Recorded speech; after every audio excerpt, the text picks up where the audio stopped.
Greetings, my dear viewer. You're on the channel The Price of Cheating. The channel is for those who appreciate traditional family values and condemn adultery. So be sure to subscribe to the channel. Let's get started. All right, I said, trying to keep calm and control my voice. Sophie, however, didn't hide the growing irritation in her tone. All right? Did you even hear what I just said? Yes, dear. You're meeting another man on Friday and you think that's normal? Her surprise was obvious. Not exactly. But what can I do? As you yourself said, I don't make decisions for you. You're free to choose what you want. Everything in your behavior and words shows that you've already made up your mind. What choice do I have? I sighed, resigning myself. I'll still be here. Don't let your fragile male ego ruin everything. I love you and I'll fix it. You'll see. So you do understand that this is wrong. My voice remained even, though I was far from calm inside. What are you talking about? I didn't say that. Really? Do you think your parents or mine would approve of this? Sophie lowered her eyes, avoiding my gaze, but said nothing. That was all I needed to hear. I allowed the silence to stretch between us, giving her time to think. She didn't show it, but I knew the weight of the situation was gradually sinking in. You know they wouldn't approve.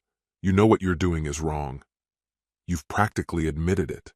When? How? Then why do you feel the need to make it up to me?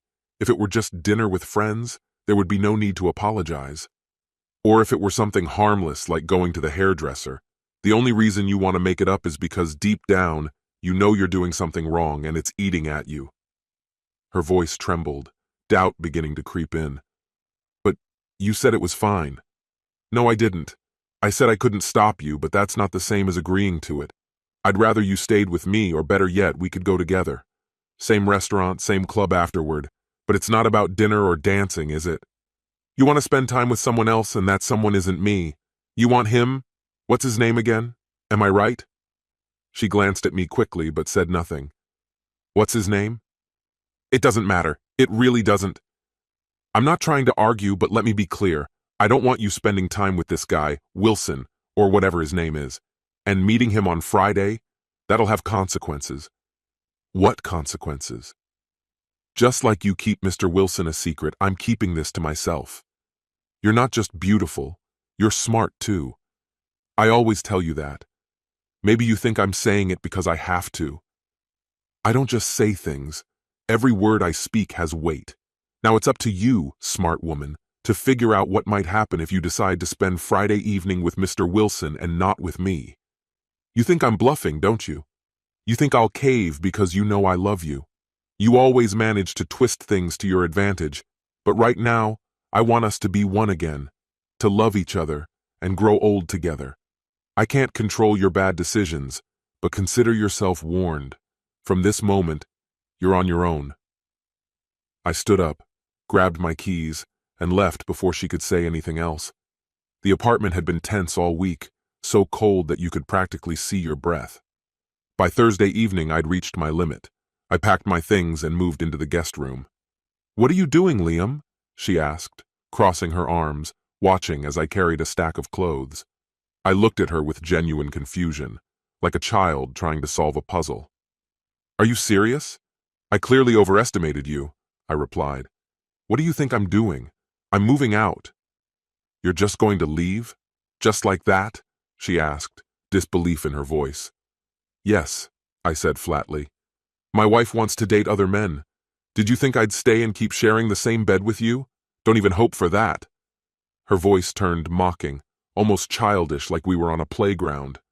"Oh, what a baby you are." I didn't even respond. I moved my things into the guest room and started hanging clothes in the empty closet. When I went back for the rest of my stuff, she spoke again. "So what now? Are you going to ignore me? Is this your way of punishing me?" I simply said, "These are the consequences." She couldn't say she hadn't been warned.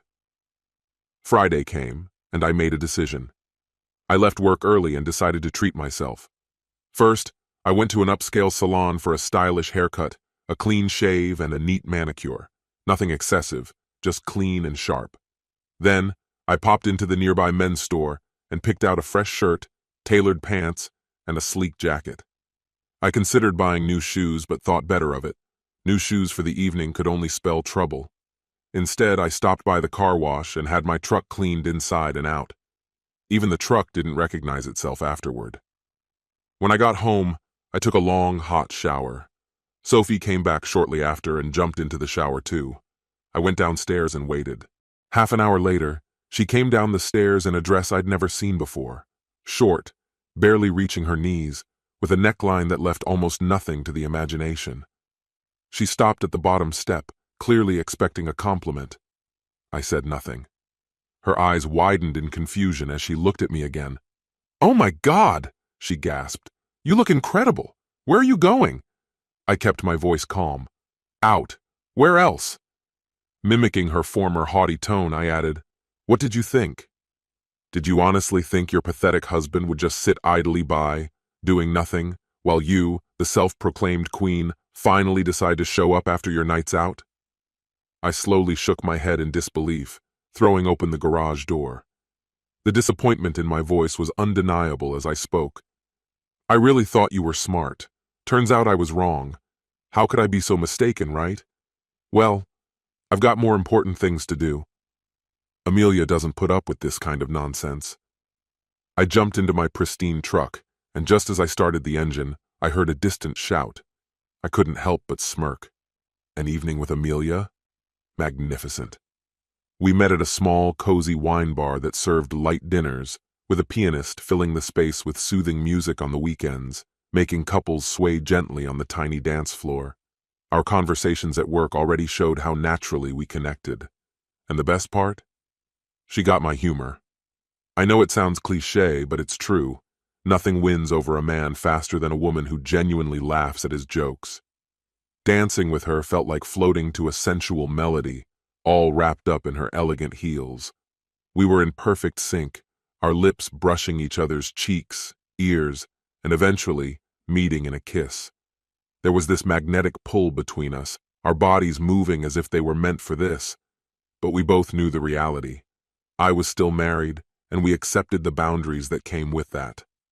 So we let the evening stretch on, sipping wine, exchanging playful glances, as if time itself had stopped. Sophie, as I've said before, was undeniably beautiful and full of fiery passion. But that passion had a dark side, jealousy. I was almost certain that the mere thought of me being near Amelia would drive Sophie into a rage, shattering whatever thrill she was feeling with her latest fling, the infamous Mr. Wilson. When I dropped Amelia off at her house, she playfully dabbed some perfume on my shirt and left lipstick marks on my collar, neck, and cheek. With a mischievous smile, she kissed me goodbye.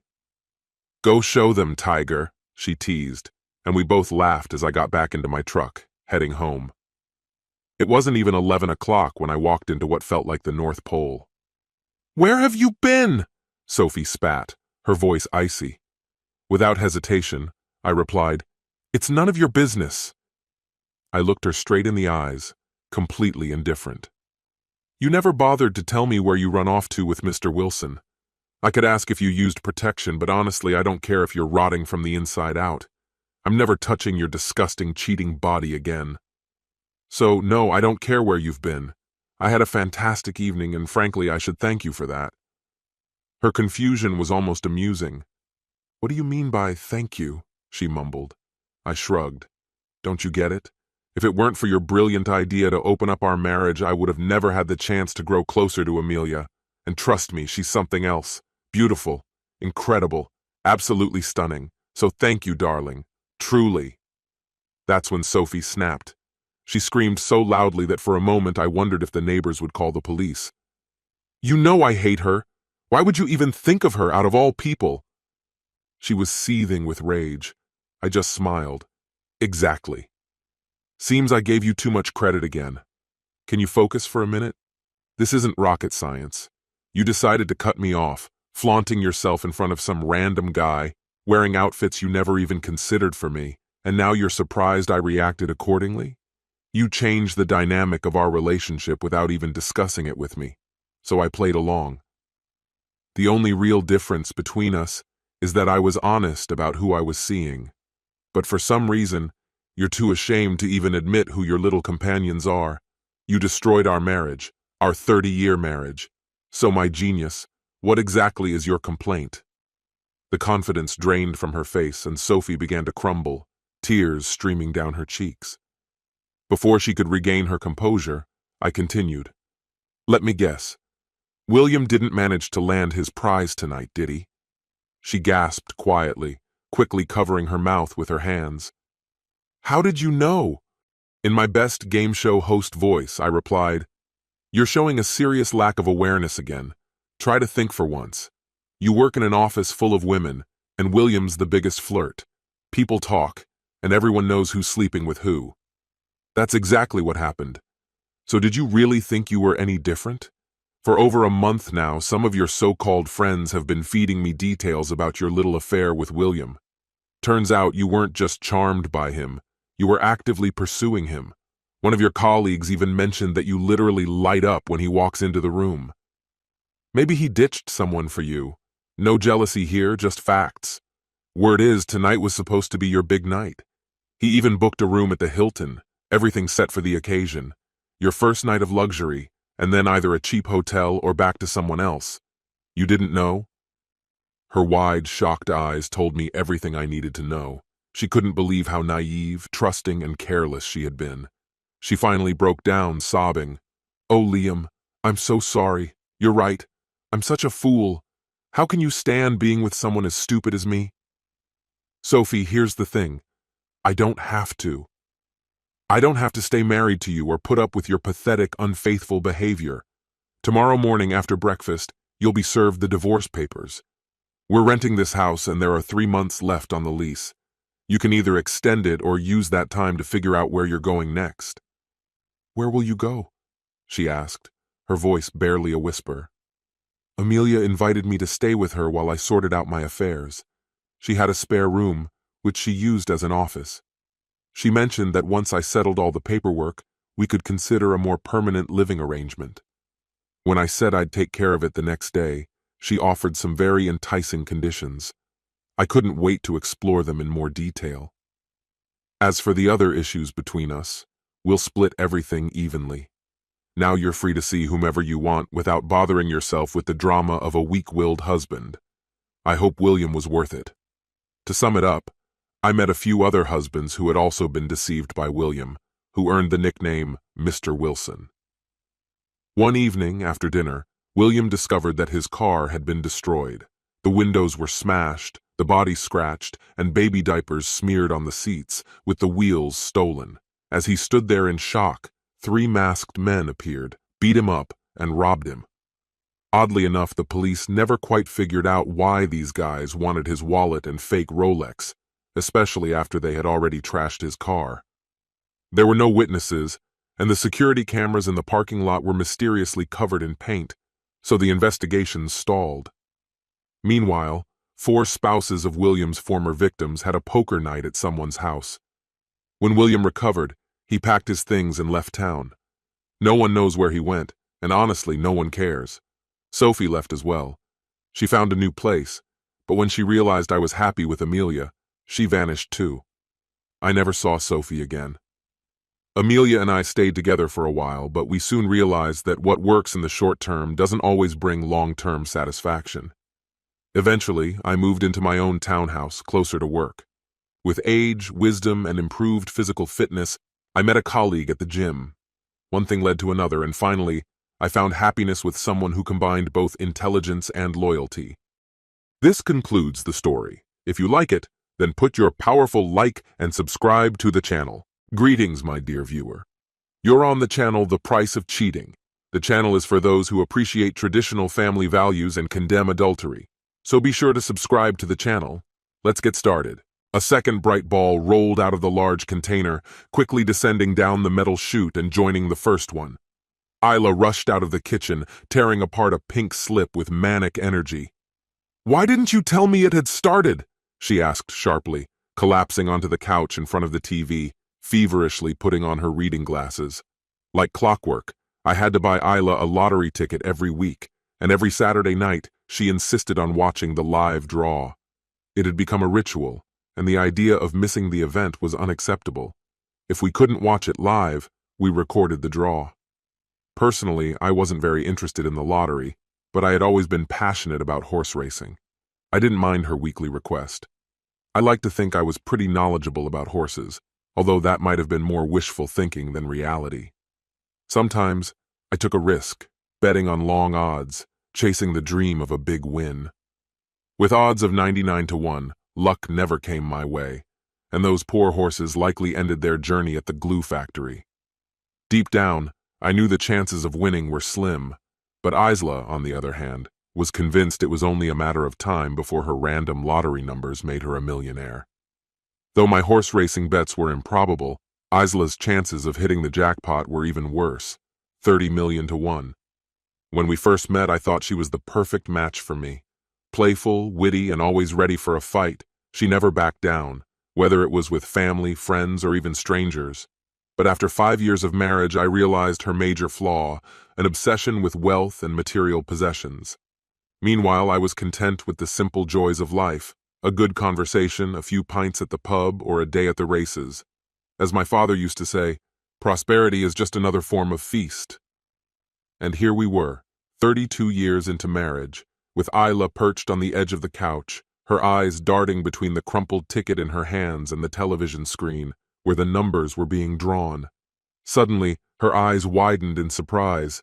"Jake!" she shrieked, overwhelmed with excitement. "I've won! I really won!" "Hold on a second, Isla," I interrupted her, sensing there was more to this. "No!" she snapped, jumping to her feet. "I have something to tell you. This ticket is mine, and so is the money. I'm leaving you right now. I'm going to France to live in a villa with David Miller. Don't even think about stopping me." Her words hit me like a ton of bricks. I sat there stunned. Isla had been seeing her colleague behind my back, and I was only finding out now. While she rushed around the house, likely packing her things, I wondered if it was worth trying to save the situation. But I knew it was probably pointless. Soon, she returned with a suitcase in hand, already dressed in her favorite dress. I stood to meet her. "Are you sure this is what you want?" I asked one last time. "Without a doubt," she said, dashing out the door without looking back. What she didn't know was that the lottery she had just watched wasn't live. It was a recording of a draw that took place months ago. Her ticket was completely useless. I had chosen the winning numbers from an old draw as part of an elaborate April Fool's prank, just to see how she would react to a false win. I hadn't even gotten the chance to explain to her that it was all a joke. She'd figure it out soon enough. In the end, I was the one who truly won. I got rid of a cheating wife, and all it cost me was a lottery ticket. That's what I call good fortune. The unfaithful woman tried to come back the next day when she fully realized she had won nothing. Naturally, her married colleague distanced himself from her once she started pressuring him for money. That's the kind of mercenary woman my wife turned out to be after 32 years of marriage. This concludes the story. If you like it, then put your powerful like and subscribe to the channel. Greetings, my dear viewer. You're on the channel The Price of Cheating. The channel is for those who appreciate traditional family values and condemn adultery. So be sure to subscribe to the channel. Let's get started. I am deeply unsettled. Recently, I discovered that my wife, Diane, was involved in an affair. Overwhelmed by a multitude of emotions, I made a choice that changed the trajectory of our lives. It all began when I found several suspicious entries on Diane's phone. Messages, indecent photos, and videos she had shared with another man struck me to my core. The trust we had meticulously built over 40 years was shattered in an instant. I was filled with rage, pain, and a profound sense of betrayal. I knew I couldn't just ignore it. I needed Diane to understand the trauma she had inflicted on me and our family. What better occasion than her 60th birthday, surrounded by our closest friends and relatives? This action might seem radical, but I was driven by a mixture of anger and desperation. In the days leading up to the party, I meticulously prepared a presentation to reveal Diane's infidelity. However, as I continued working on it, I began to reconsider my approach. Instead of focusing solely on the incriminating evidence, I decided to highlight the beautiful moments we had shared over those 40 years. During the party, I stood up to deliver my speech. I recounted how Diane and I first met, the day of our wedding, the birth of our daughter, and the many joyful memories we had created as a family. The purpose of my speech was for everyone to remember the love we once shared. However, as the mood began to fill with warmth and nostalgia, I transitioned to the presentation. The image on the screen flickered, exposing conversations between Diane and her lover. The shock and disbelief on our guests' faces were evident as the truth was revealed. Yet, that wasn't the most crucial part. I took a bold step by replacing Diane's original birthday cake with one that featured explicit images of her and her partner. During the cake presentation, I asked everyone to sing birthday wishes to Diane, who was clearly distressed by the turn of events.